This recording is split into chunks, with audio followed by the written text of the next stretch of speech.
This is a poem from my book, From 60 to 60. I wrote it when I was in college. What's that song? I've heard it before. I can't be wrong, so play it some more. Driving down the road, I turn on the radio. The disc jockey spoke as the last notes died. My mind went blank in the middle of the show. A sentimental song, I just could have cried. At a picnic today, the man in gray was whistling a tune I heard last June.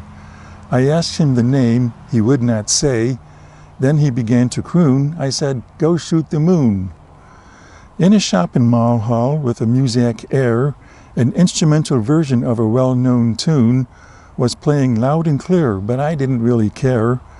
I had to rush back home and play the Beatles soon.